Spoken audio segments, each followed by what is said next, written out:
Hey, good afternoon. Good afternoon from the Let 'em Run Studios here in Hamilton. My name is Freddie Bro York. Uh, Being joined once again, welcome home, John, by my partner John Costin. How you doing, John? Doing good, Fred. Back from my 8, 9 day cruise, very long in the tropics. Now I'm back to face the snow tomorrow. So at Monmouth Park right now, again, as you can see, our usual surroundings here. Another Yeah. handicapping contest, and this is the last one for the year for me. So if I miss today, I'm out for the year, and I got to focus on 2027 NHC. But this is one last hurrah. When is it be if whoever gets in today? When is the actual tournament in Vegas? It's like the middle of March, somewhere around St. Okay. Patrick's All Day, right, so something like no, that. not too. No, if you get in, Not it's far going to away. be you'll be going I got there to book quick. my flight today. Yeah. Well, John, I hope you get a chance to book your flight. Thanks for joining us. I know a lot is going on right now for you there at Monmouth as you prepare for the NHC. Um, Quickly, you mentioned that your horse is going to be running again Wednesday, all weather permitting. JK came out of the race. JK Strong came out of the race. Okay. Yeah, he was, came out of there. She came out of there good, and going to enter her right back. She wasn't really tired afterwards. Just, ran into two better horses. When she jumped out on the lead, I said, "Oh yeah, she's going to fold up just like she did the first time." And then she kept it together, and she actually showed somewhat heart. Passing the horse for third place that passed her at the top of the stretch. So she didn't totally fold it in and quit. So some signs of life, and hopefully we find a field that we can be competitive with. How big is the field? 8 horses again, and we drew the number 5 post again. How do you feel about the number five post?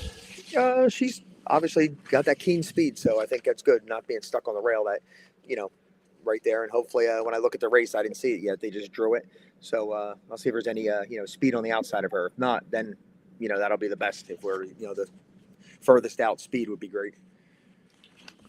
Yeah, well, again, the good news was she came out of the race looking good. No problem. So No problems. hopefully Yep. we'll be rooting for her again on Wednesday, John. So good luck to J.K. Strong on Wednesday at Philadelphia Parks. Hopefully Jessica Paquette gets to say, no, coming down the stretch is J.K. Strong. And she doesn't look like she's tiring today. Okay. Anyway, so we got a big race coming up late tonight, 9:55 p.m. Wow, pretty Oof. cool. Yeah, right. For anybody who's an insomniac, we'll see how it goes today. If I hopefully I'll make it up to 9:55. I think I will because I really want to see this race. It's a Yeah. 20-point Derby prep race at Turfway Park on the synthetic. There's 12 horses entered. It's a big field. There clearly is, a couple horses that have raced against each other before, and that would be the number one Street Beast, and I believe the number 11 Full Effort. I mean, you have three basically horses that are about the same odds. The one is 5-2 Street Beast. The 11 Full Effort is 3-1, and Two Out Hero to 12 is 7-2. John, so what's your thoughts on this race, John? Yeah, I didn't look at it too much. I was just focusing on these Right. late pick 5 at Gulfstream and a couple of our contest tracks. So when you did say we're going to cover it, said let me just look at it, watch a couple things, listen to a couple things. So, the two favorites are definitely logical. People think the 11 is going to get the better of the one this time because the 11 came flying and closed, almost caught Street Beast last time as the Right. 120 favorite. But the 11 hole's kind of tough, but it is Turfway, so anybody could come running from anywhere that place. The two favorites are going to be, but in this kind of race, going this long for the first time, trying to find some value, especially if not on the win end, underneath, and two horses.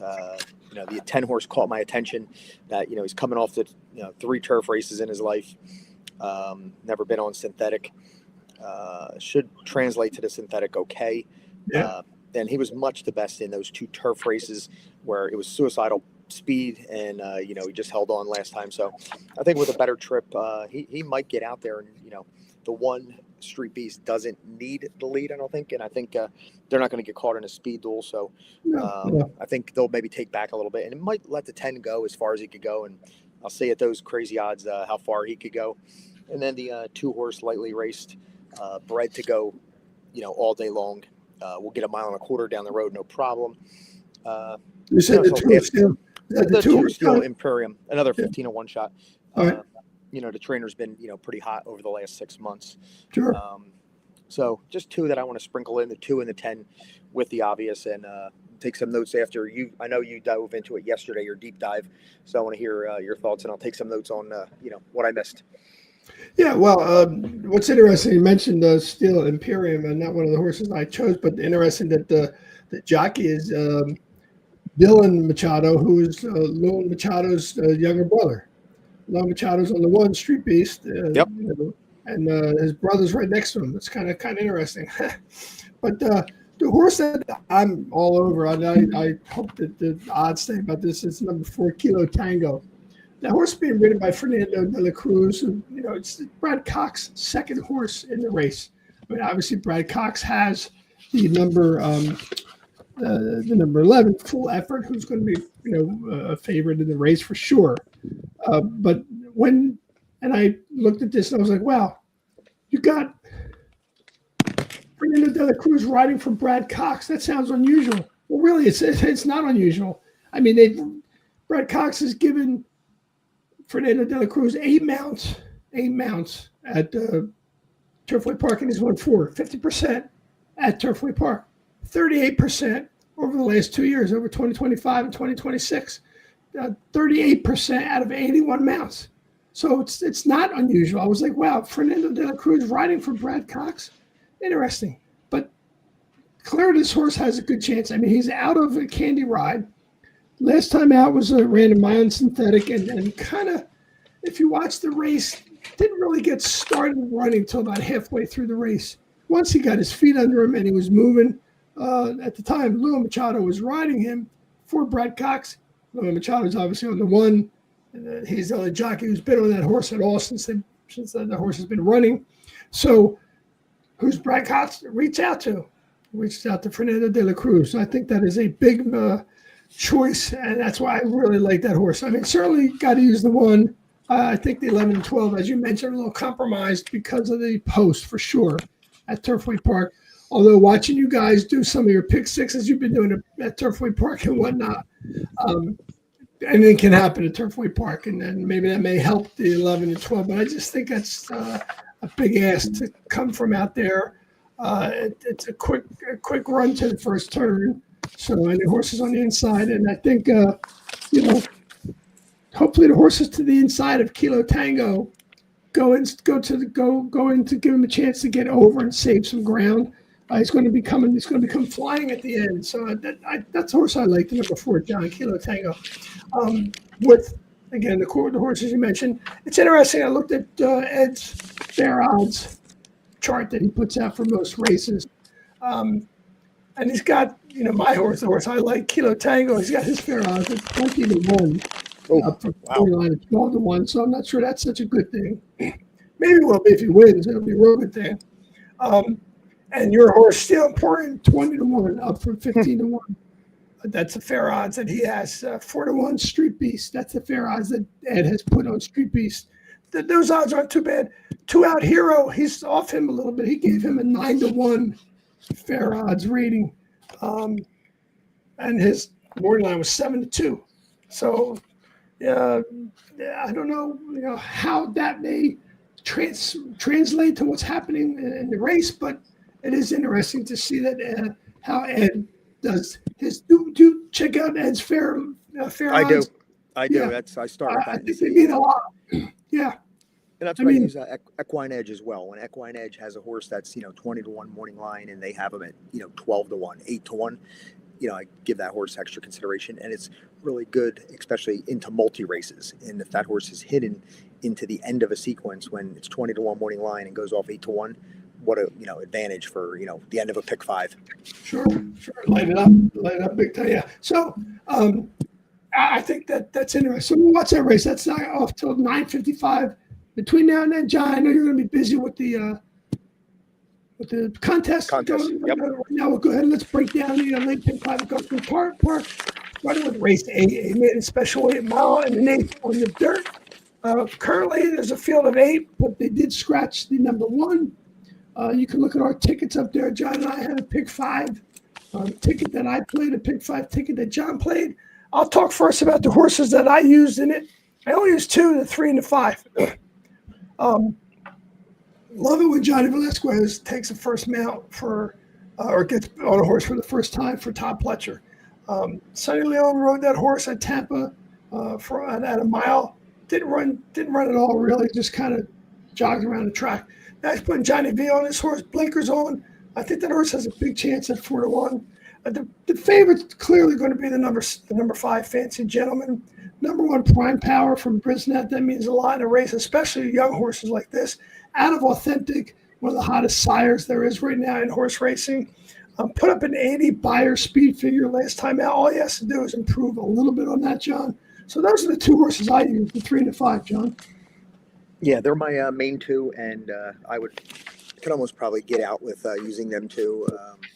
But I had some room on my budget, and I threw in the 6 and 7. But definitely the 5 did all the dirty work last time, and got run by a perfect trip horse who you're going to be hearing about him in the near future, Thunderous Lake. But he stayed on pretty nice with that horse. And then the 3, the only question mark is why did he debut at Tampa? Yeah. That's a question mark there when Todd does that. So, but I like the Johnny V on, the blinkers on. The workouts have been great since they added the blinkers. It appears to be. So the 3 and 5 are my 2 main ones. But for a little bit more coverage, the 7 is Windstar Homebred, but he hasn't shown much at all. Ortiz sees fit to take them out here. At the low odds, I'd probably wind up fading him. Really, I should have, but I would throw him in, and then as a price, the 6 horse, for Junior Alvarado. Maybe just likes the distance, and Nyquist the 2 turns going on that angle. So, absolutely. But I would really lean on the 3 and the 5 as my 2 win candidates, and you could go deeper somewhere else. If I restructured my ticket, I could be happy with the 3-5 moving on. Well, the nice thing, and we talked about this before in our breakdown of a pick 5 sequence, this first leg being a maiden race, the tote board can mean a lot. So you may adjust your bet, you may adjust your ticket. If you see, for instance, the 7 ends up going off at 3 or the 5 goes off at 3 to 5, or as you get close to post time, you can adjust your ticket and go a little deeper, or just make your ticket cost a little less. I think that's a big factor sometimes, especially in a maiden special way, if that's the first leg of a pick 5, which it is.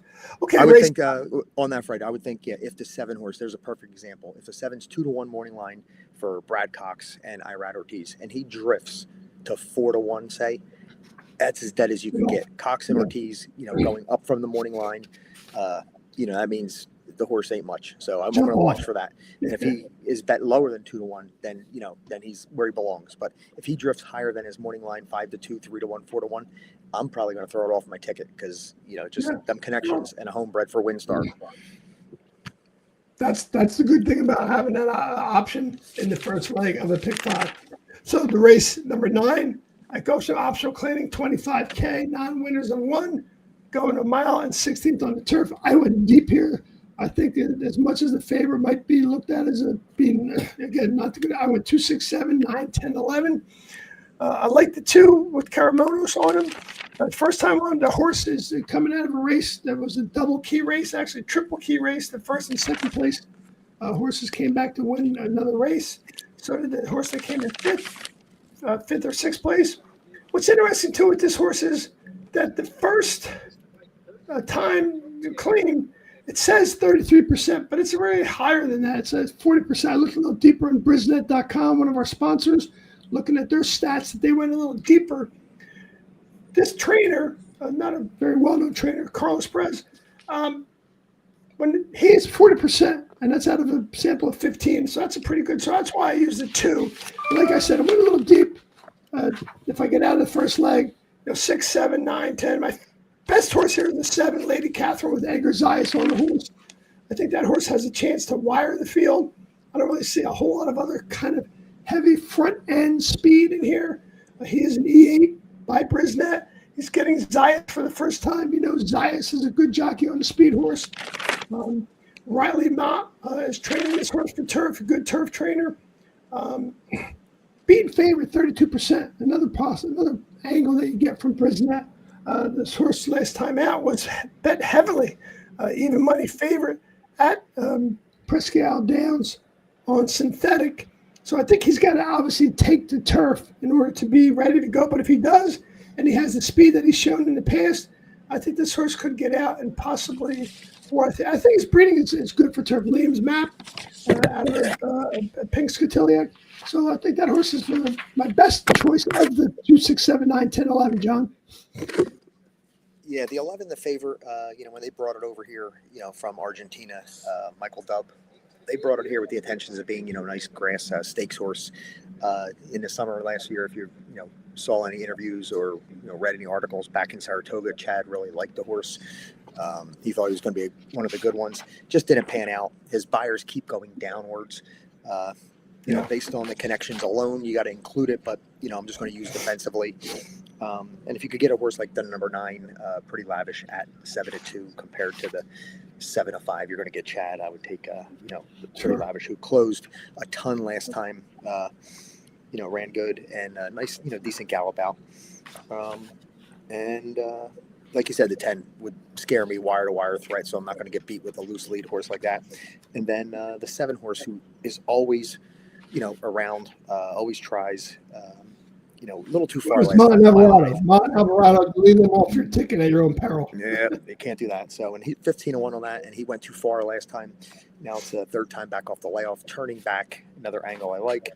I'm going to throw him at those crazy 15-1 odds. But I would use the 7, 9, 10, and 11 defensively. And if I had room, the 2 horse, like you mentioned, a double key race coming out of there, it's another one I would throw in. If you got room on your ticket. Absolutely. And if you look at our tickets up there, John, maybe we're hanging around too much together. Maybe our minds are beginning to meld.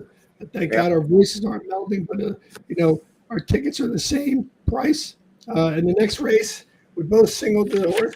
We've got to get that past that race. It is a stakes race, the Gulfstream Park Sprint, 125,000.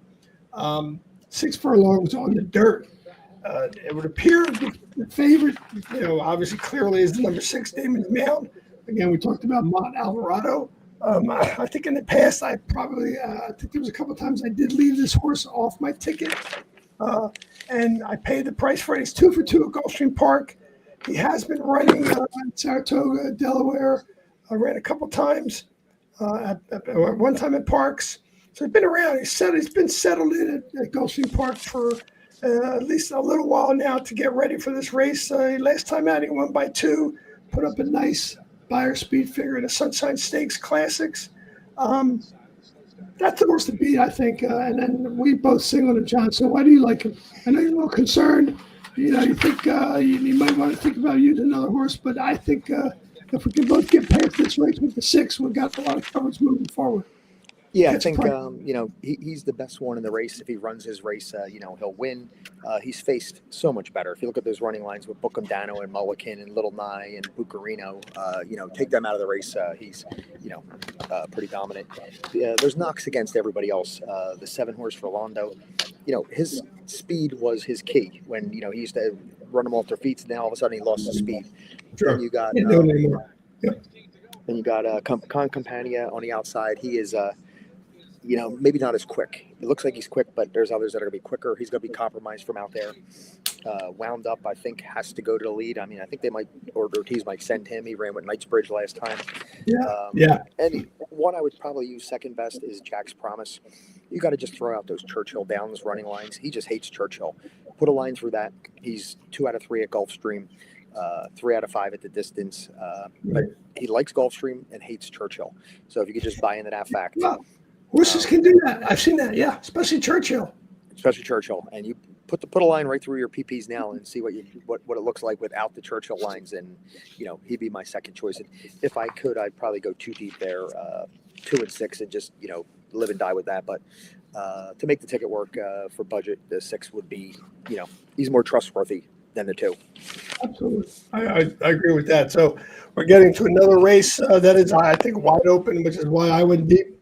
It is a on synthetic, a claiming $10,000 race, so you know you're going to get horses here that are going to show up and not show up, and then one week they'll be good, the next week they won't be good. It's a decent field, so you got some horses to choose from. It's a field of 12. I don't think there was one scratch. The 7, no, the 4 and the 7 did scratch, so now it's down to the 4, 7, and the 8 scratch. So there are 3 scratches, so you're down to a field of 9. I went with the 1, 2, 3, 5, and 11. Well, the first 2 horses, obviously, they're 1, 2, 3. Again, you got Alvarado, Ortiz, and Katie Davis, who's been scaring people when she's riding. I mean, she doesn't get many mounts, but if she's getting a mount, you better pay attention. This horse, the number 3 horse, you know when you know, is looking for 3 wins in a row. The morning line is 10-1, being trained by a high trainer down there, Salvatore Santoro. 43% right now. Percentage numbers are off the charts. That horse had 10-1 with Katie Davis on it. They don't call her the silent assassin for nothing, because she could put a little assassin into your ticket if you don't use her on the ticket. So like I said, went the 1, 2, 3, the 5, and the 11. The 2 is probably going to be the favorite when I ride Joe Amy. And I'm like I said, with 2 more horses on the outside, the 10 and the 11. 1 of 1, Luca Panizzi has been riding well. And Don't Tell Tambo with Edgar Zayas riding for Carlos David, another hot trainer getting blinkers on, and I think has a good chance at 10-1. The trainer has some very good percentages to look at, but so I went kind of deep, John. 1, 2, 3, 5, and 11. Yeah, if you could hit the all button here, this is one of those salty 10 claimers.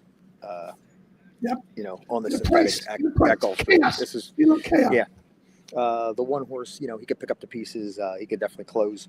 He's 11 out of 13 in the money, in the sprints, 10 out of 12 in the money at Gulfstream. So distance and track is right up his alley.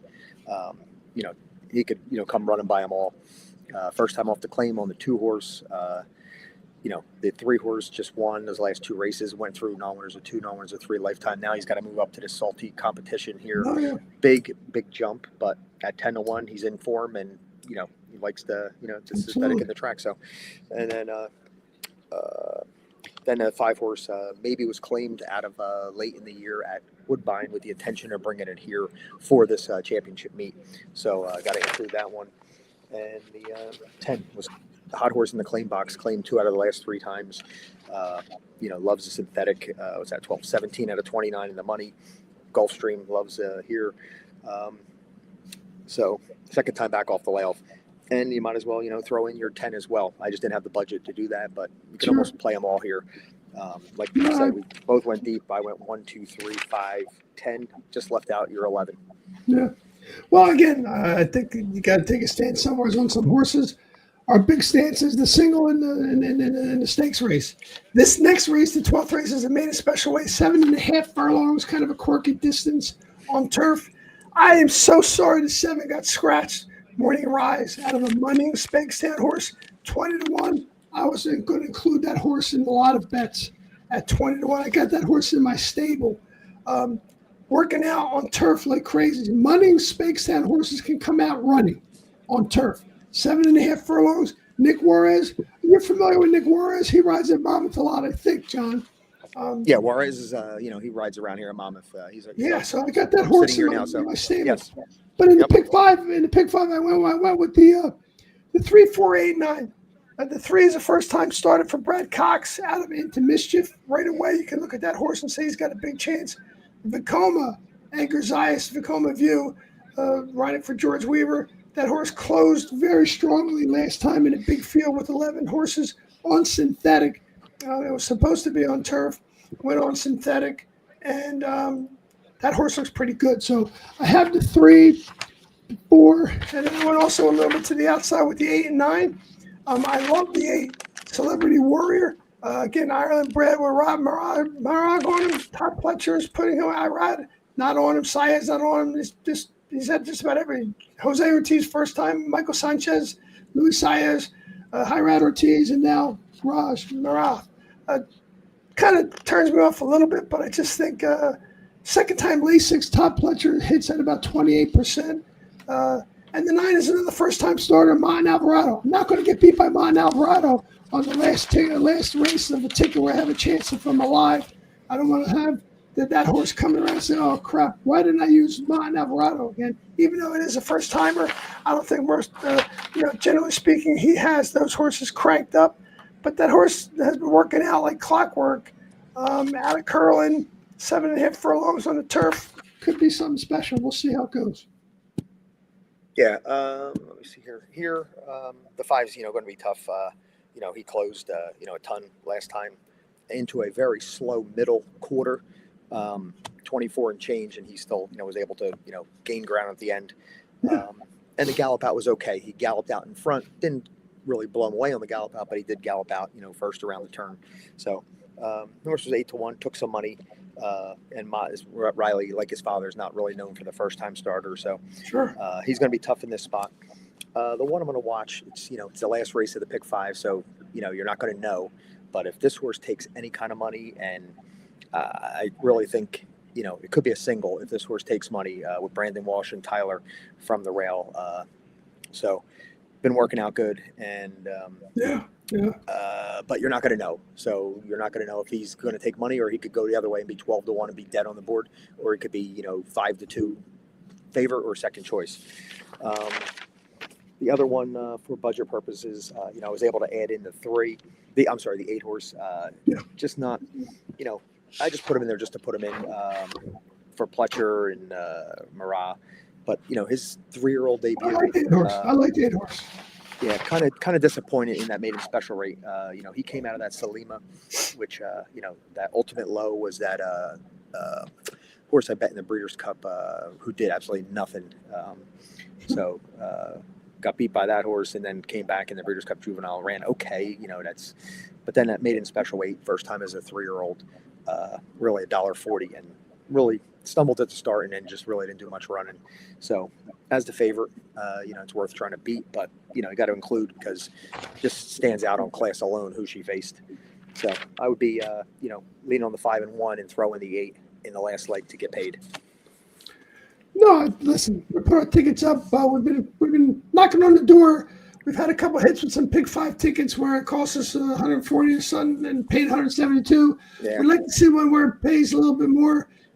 These tickets are both playable, the ones we showed. This is our common ticket where John and I both have the same horses, 3-5 over 7-9-11, 7-9-10-11. We both singled to 6, the 1-2-3-5, and the common horse that we had in the last leg was the 8. Some people have told me they've seen these common tickets, they like it, they can build off it, they'll use our common horses and as they go along. So the other thing I want to say here, John, is this. If you look right now, John, let's go. Yep. Let's go, JK. Let's go to the NHC Vegas, baby. Come on, John. I want to hear some good news here from you today. I know you got work to do, so I'm going to let you go get to it. I want to just thank our sponsors again real quick. Cases Pork Roll, the vape shop in Hamilton. Cases Pork Roll is family owned and operated. Hopefully you've had a chance to try some pork roll. We talk about it all the time, so somewhere along the way, I think one of our shows, John, we're going to actually be eating a pork roll sandwich. We'll cover that. Wait for the summer. We'll do one at the Highbows. We'll do a show at the Highbows outside on the patio when it's nice, with the grill going, and that's a good idea. Cook up some pork roll and show people what we're talking about. And then have them take a bite of pork roll and tell us how it tastes. Yes. And also thank our other big sponsor, Brisnet.com. We both are using their information quite a bit. I certainly love the Prime Power. John mentioned how he also enjoys and loves the Prime Power and the information that puts together to let you know that a horse is number one for a reason. They have other stats that you don't see anywhere else, whether it's a feet and claimer, second time Lasix, etc. I highly recommend you check out Brisnet.com. John, I'm going to let you get back to your work there, John. Good luck. I hope to see you booking your flight to Vegas coming up at the end of the day. Keep me posted. I won't bug you. I'll let you bug me in terms of how you're doing. And I'd like to see maybe take a picture of the leaderboard with Johnny Costa up there in second place or first place. All right? That sounds good. And if I'm in the hunt and I got a big route late in the day, I'll let you know before the race goes off what I need to get me to Vegas. Please do. And we have our show tomorrow, 11 a.m., our wrap-up show. Our wrap-up show, John, was pretty popular last week when we did it for the first time. We had quite a number of people watching that show, probably one of the bigger shows that we had from people coming in to view it. So that's tomorrow at 11 o'clock. Hopefully, you can join us with that, John. and maybe tell us a little bit about your escapades in the contest, and perhaps where you're going to be flying out of Philly or Newark. Yep. And I'm tomorrow. I'm on the train tomorrow at I don't know. I'm not sure what time we're taking the train in the morning. It's either 10 or 11. We're taking a train into New York to see a show. Ooh. So well, hopefully, you're taking the train back right after the show. I mean, that's the thing. If we get stuck there, oh geez. Oh boy. Well, either way, just remember we always say bet smart, cheer hard, bet smart. Fast horses. There's a couple fast horses I think I have in this race, which I know is a shock to everyone, but nevertheless, we'll talk about that hopefully. And just always remember, let it run. And John, I wish you the best of luck, my friend. Good luck, bud. Thanks, guys. All right. Have fun. Let it run.